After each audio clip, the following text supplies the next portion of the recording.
Hey, welcome back everybody. I've actually been forgetting to film a couple of things that I don't think you guys have seen. One, we got a couch. So this is a jackknife sofa out of another RV. We originally talked about making our own couch, but this was a really good deal and it came with the hinges. And these hinges are super cool. Basically, they fold down into a bed where the L of the couch becomes flat. It's kind of like a futon, but a little bit better. Super easy to mount. So I just need to build a basic 2x4 base for this thing, and we'll build our drawer into that base. If I ever want to remove this and build my own cushions and my own fold-out unit, I can. So easy. Literally 4 nuts and 4 screws, and it's out of the bus. So it was a good deal. The whole assembly was $400, including the brackets. The brackets alone are $300 online, so I was pretty happy with that. They retail for about $750. So super happy with that. That's going to go in. Now, back on the mini split. I've been kind of buzzing away this morning and I forgot to turn the camera on. But basically, I now have a floor here. This whole interior section needs to be weatherproofed. And what I've done is taken my purple foam board underneath, and I've made that fit. And I got 1-inch foam board, which is exactly the height of this original piece of wood, which the interior trim mounted to. And between that, we have spray foam. And on this side, where there was no wood, we have spray foam as well. So the foam is there touching the subfloor in the bus, the actual plywood. Now, this top piece of plywood, which is hardwood 1/2 inch, fits in nicely around the pieces that we had to cut and overhangs the bus. This is all going to be waterproofed, and it's also going to be sloped. I just have some, shim pieces behind here, which are only going to slope it up a little bit, but when we throw the level on there, it'll be sloped outwards. So once it's waterproofed and sloped, as the outdoor unit of the mini split drains, when it's on its heat pump function, it's going to drain outside the bus. So that's that. I'm going to waterproof it with a combination of Red Guard and Ice and Water Shield. I like Ice and Water Shield. I've used it a lot when I built my house, so pretty great product. That's where we're at today. I've just been cutting and messing around with that. Okay, so from the inside you can see a little better the 1-inch foam, subfloor 1-inch foam, and then we just have our shims, and then we have our 1/2-inch ply. So this is going to be the structural component to the floor here, and then I'll level the mini split on this while this is outsloped. I also installed that filler right there. It's screwed right into the ribs. That was just to make a clean connection here between the cabinet. So when I line up this new piece of foam and everything, it'll just be easier to waterproof. So yeah, that's where we're at. It's time to screw this down, and that's what I'll do right now. All right, a couple things I changed. I wasn't happy with the outward slope. It was pretty much non-existent, and I should clarify that I've already checked that the bus floor is level. It just wasn't enough. Maybe it's because I'm slightly too high with the way I cut the aluminum. I don't know. But the point is, 2 things I changed. One, I know we need to go higher, but the other thing that made me think about that process is, if this is the cold surface, I want that butted directly against the foam. An air gap is okay. It's another layer of insulation, kind of. But I think I want it butted directly against the foam. So I changed my shim location to below the foam. Okay, and that makes sense for a couple of reasons. One, I just mentioned, and 2, it actually doesn't matter about the rigidity of the foam, because the screws are going to locate that between the wood and the plywood. So that's going to be what's kind of the structure of this. But it does provide equal support on the plywood throughout the foam. So maybe that wasn't explained very well, but this is a better way to do it. The only problem is I want to go higher. I want to be kind of like up there. I want to jack this up enough so that when I'm dealing with this level bubble, we are, we're not level. We're a little bit outsloped, but I'd like to be like that much outsloped. So we'll work on that, but it's coming close. It's ready to be screwed down almost, just bigger shims. All right, and there you have it. So double shims, I used long and short stacked. which gave me the outslope I wanted. Those are exterior grade screws, though they should never get wet. And we're all good. That original piece of wood that was salvaged that held this interior skin on turned out to be really useful. So that gave me something to screw to there in between. Let me show you it from the outside. I'm pretty happy with it. So from the outside here, you can see we're pretty much lined up. This one's just a little bit inset, but that's okay.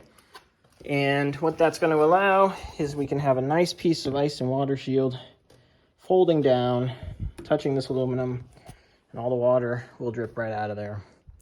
So obviously we need to do some intense caulking and weatherproofing on all these lines, everywhere you see here, and then the other walls as well. But I'm going to do a combination of Red Guard, which is a interior and exterior grade sealant, but it's designed to be top coated in tile or something. And I'm going to top my Red Guard in the ice and water shield, and we should be more than sealed. Also, that's a nice piece of insulation. You know, basically the subfloor is down there, so that's all insulated. I'm not so worried about heat, but definitely worried about cold coming in through here. So the other foam walls should do a good job with that. And we can always wrap a blanket or something else over this entire box underneath the counter from the inside if it's too cold. So I think it's a good solution for what we had to work with. All right, everybody, we're back, and I think I'm at a critical stopping point on the mini split for a second. Specifically the insulated box that we're building around the outdoor unit. Let me show you what I'm talking about. So where I left you last time was with the base of the box being built. That's done, that's no problem. And this back wall here is done, that's no problem. This piece of foam is cut, but it's just sitting here, okay? And the reason for that is I think I'm gonna have to assemble this unit before I put this box together because it's just too tight. I wish I had more space. I just don't. I don't have more space. The only thing that I could think of doing, perhaps, is if I brought this wall up like so, and then I made a whole nother platform or raised the mini split and scooted it this way towards the wheel well. But that eats up my space right here that we had for the TV stand, and it's just complex carpentry with this curve and the insulation. I don't really see how that's a better solution. I think there's enough airflow here, barely, that when this is put together, we're going to be okay. I've decided that the foam on this side, it was supposed to go in, but it's just too close, so it's going to go right here and cover the entire back of this unit. So what I'm thinking is we can stop right now, take these out of here, and assemble this unit with the lines and the electrical, which both come into this side. So with these pieces out of the way, we still really don't have enough room to work. So I can swing this unit around and kind of get to stuff a bit better and have the lines at least close. You know, they're very flexible. If you've never done a mini split, the lines are bendable even after they're assembled. So we're going to have to attach electrical up here, and we're going to have to attach lines to the indoor unit here. And they're going to go across through the box. They're going to come out of the box. They're going to run underneath the table, which runs on this line. And then they're going to go into that chase where the old air lines were. And then up this chase, there's some cut air lines right there.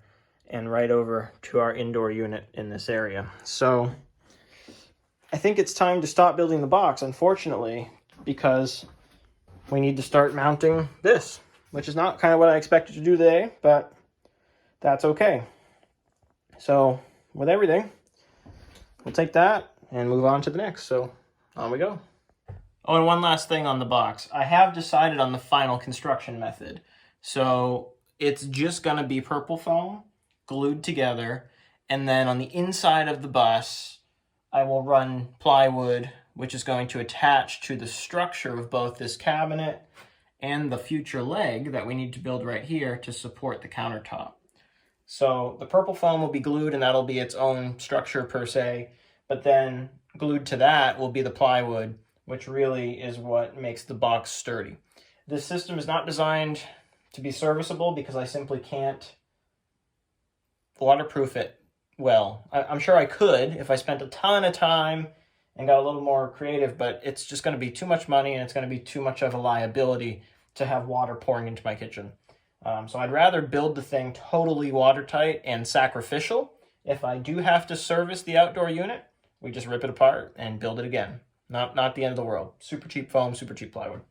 And there won't be any fasteners per se, except for maybe a couple on the plywood itself, putting it into the 2x structure, which holds up the countertop. So it might not make sense the way I'm describing it, but when it's built, I think it'll make sense. Anyway, back to the indoor unit. And actually, once again, like most things, I'm probably getting ahead of myself a little bit. Something I've been putting off because it's going to stink is demolition of these raised pieces of floor right here. And originally we had talked about keeping them. There's no reason to keep them. They don't do anything. There's no structure related to the floor beneath or anything. I know this from working on the rear. They were simply there because there were horizontal seats, and those were to make sure that the distance between the seat bottom to the floor was comfortable for all people. So those can go away, and they need to. It's not prohibiting me from moving on to that, but it is kind of in the way, and it's going to make a mess. I just feel like I should do it now. So, doing a little change of plans today. We're going to do some demolition. Joy, oh joy. All right, first step with these is going to be to peel up this rubber. And that's because cutting through it will be a disaster. It's just glued down. There are some fasteners through it, but we'll just rip around those, use the mat knife if we need to. Anyway, time to get the rubber up first. There's plywood below that. The plywood is fastened to angle iron below that, and the angle iron is fastened to the plywood subfloor. Most of the screws probably aren't going to come out, so this is going to be a combination of sawing and grinding, and part of the reason I've been avoiding it. But it does have to happen, so we're going to say goodbye to this and goodbye to that. On we go.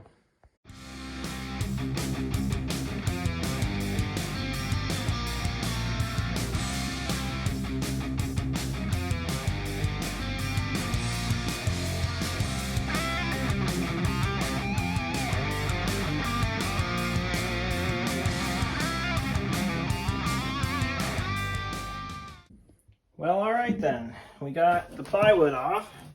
Surprisingly, all these screws came out. There they are up there.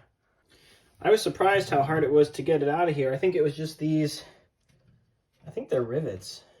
Yeah, they're like a weird rivet holding it in place. These were not a problem, these carriage bolts, because I was able to break the plywood around them, but these were hidden. And then it seemed like it was really stuck back there. I thought there might have been screws coming in from the wheel well, but maybe it was just glued to this. I mean, it was just stuck. But anyway, another good reason these should have come out was the mouse activity. There's a nest there. I had a feeling I was going to run into that stuff because I ran into it on the raised floor back there. Back there, I had access openings. I got in there and vacuumed all this out with the floor still in place. But yeah, I'm actually really excited. This is going to open up this space. It was something we had originally planned to work around, but there's no reason to. And I think it's going to be much nicer as far as area rugs and flooring and whatever without these here. So I'm glad we're doing it, and we'll continue to clean up. On we go.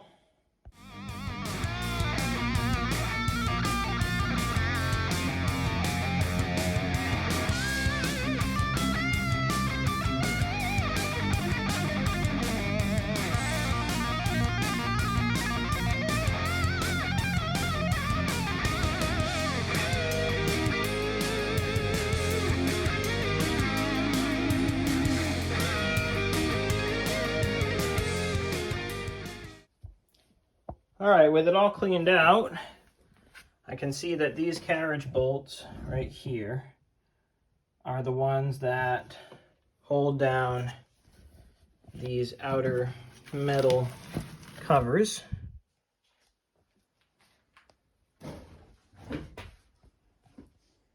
All right, well, the platforms are out on both sides, so that worked out pretty well.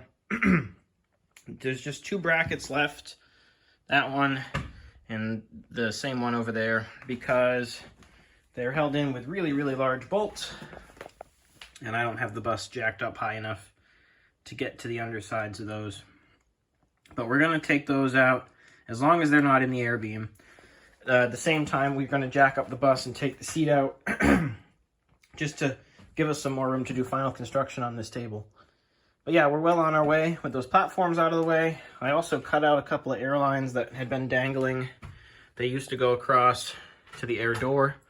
So those are gone. And what we'll be doing next is wiring in our mini split. So electrical for it is that wire right there. And then we need to do the remote wires and the gas tubes up to the indoor unit up here. So that's coming next. Right now, it's time for lunch. All right, we have the mini split bracket up. It's not the most beautiful piece of engineering that ever existed, but it's up there, it's strong. It's got 3 different levels of mounting on the top, and then there are 1/4 inch bolts through these blocks to the back of this aluminum rail. So it's got some secondary architecture there in case one of them were to fail. So it's nice and strong. I'm not worried about it coming down at all. It fits in there pretty well. I can't hold it up for you guys and film, but that's that, looking pretty good. So next thing we're gonna do is run lines down through this chase right here and over to the mini split. We'll get that thing vacuumed down and move on. We are still doing some weatherproofing. Final pieces of rubber happening back here. These are rubbered out, but the glass isn't in. And those, I need to cut the rubber and put the glass in. These were the last 2 pieces of glass up here that weren't done, so those are in now. So we're almost weather tight. Oh, and this vent came in on Amazon, so that's ready to be bolted in. And it is the model that comes with the 12-volt fan. So yeah, that's where we are right now. Again, sorry for not putting the entire process of this on film. I was just too stressed out about it. It was actually really hard to figure out the engineering and the dimensions and whatever to make it strong. So I'm happy with it, but I was stressed. So that's up there now. I'm going to end this video. I think we have enough for this one. And next time we'll be hopefully wiring up the mini split, putting the copper lines on the mini split and that sort of stuff. So yeah, like always guys, thanks for watching Highland Shire, and we'll catch you on the next one. On we go.